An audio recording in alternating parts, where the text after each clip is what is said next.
जय जगन्नाथ। आगु बहुत थर आपने पचारे डेल्टा एक्सचेंज विषय भाई डेल्टा एक्सचेंज कौन आज केमती कम करहब कि करहबनी मुझे विशेष ओपिनियन दिएनी तार कारण थिला कि मुझे निजे के डेल्टा एक्सचेंज कम करनी मुझे क्रिप्टो ट्रेडिंग भी सेमती विशेष करनी आम ऑक्टा एफएक्स आपण मन मन थी पुराना चैनल वीडियो कही आम आरंभ करते ऑक्टा एफएक्स टंका 500 खंडे पकईकि आमको ठीक से बुझीगलानी आम छाड़देले। बाकी एबे आम इंडियन मार्केट अवस्था जहाँ आप देखुं मार्केट जो स्थिति अच्छी नुआ पैसा एवं पूरेबा को टिके जगिया पड़ुଛି।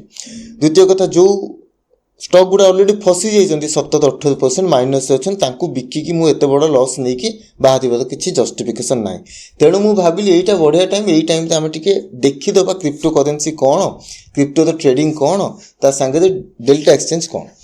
तो ये है डेल्टा एक्सचेंज स्क्रीन। प्रथम कथा डेल्टा एक्सचेंज कौन जो मैंने भाई नुआ जो मैंने पुराना जानी भल कथा।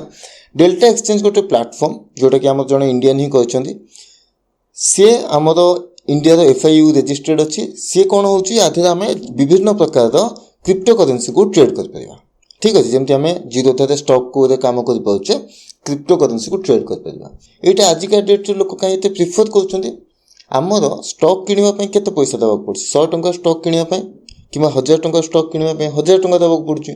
इंट्राडे जदि काम करेंगे 1000 टंका जदि आपन पाखे अच्छी आप 5000 टंका स्टॉक काम करेंगे।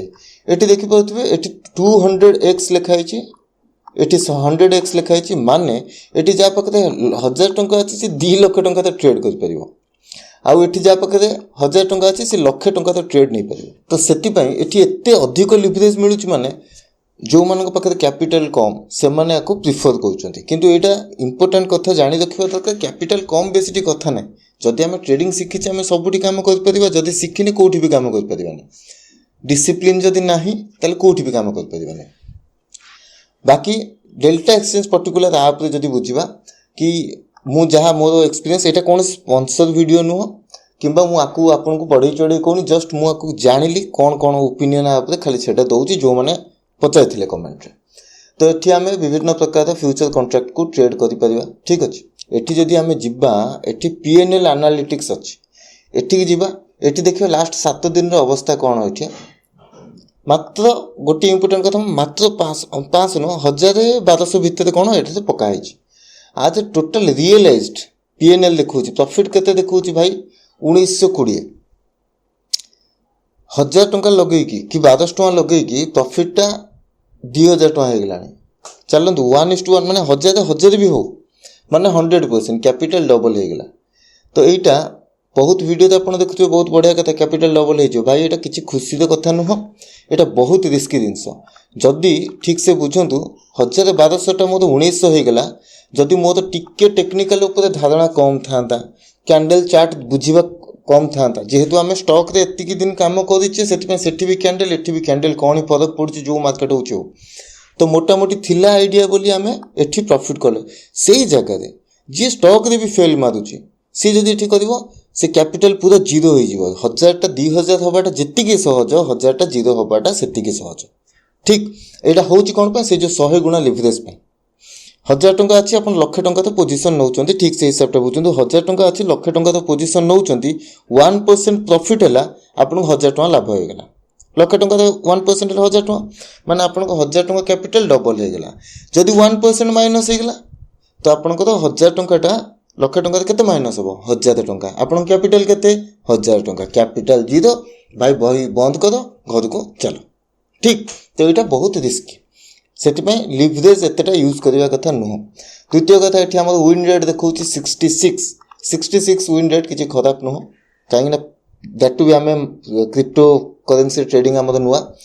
बाकी से कैंडल स्टिक चार्ट देखिए ही कम कराई सपोर्ट रेजिस्टेंस बेसिक ही कहीं एडवांस तो मत भी आसेनी कि मुझे एडवांस आज जाए कि प्रिफर करें बहुत जन एडवांस विषय पचार भाई एडवांस ट्रेडिंग स्ट्राटेजी सब कौन मुझे एडवांस यूज कर नुआ नुआ करी बहुत माड़ खाइली छाड़देली एवं से support resistance candle stick win rate ता भर भी 66 आसला।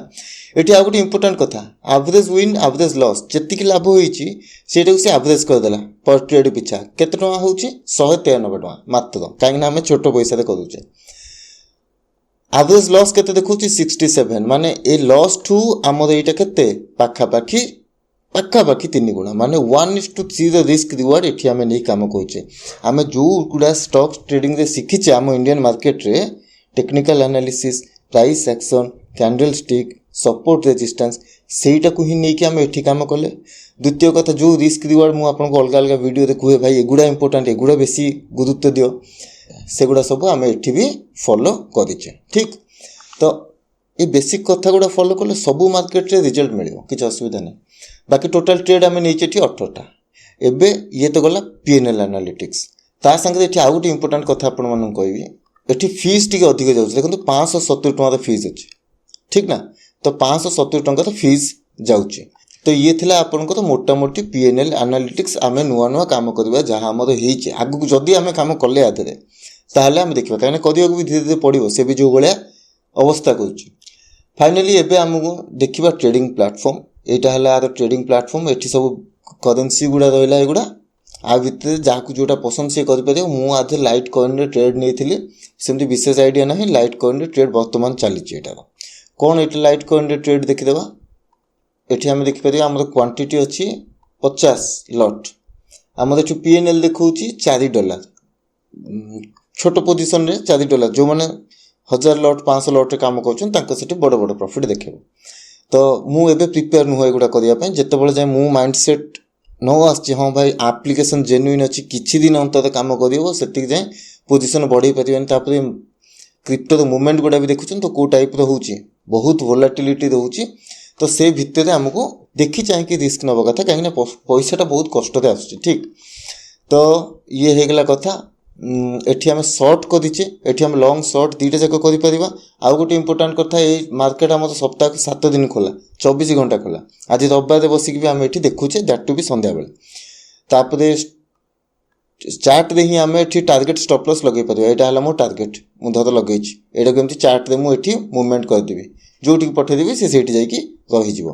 ତ ବେସିକ୍ ଏଗୁଡ଼ା ତ ଯେଉଁ ଟ୍ରେଡ଼ିଂ ପ୍ଲାଟଫର୍ମ ଅଛି, କାମ କରିବା ସୁବିଧା, କିଛି ଅସୁବିଧା ନାହିଁ। ଆମ ଧାନ ଭଳିଆ ହିଁ ଅଛି, ତା ଦେହରେ ଆଉ କିଛି ବିଶେଷ ଡିଫରେନ୍ସ ନାହିଁ। ବାକି ଯାହା ମୋଟାମୋଟି ଏଗୁଡ଼ା ଆପଣଙ୍କୁ କହିବା କଥା କହିଲି।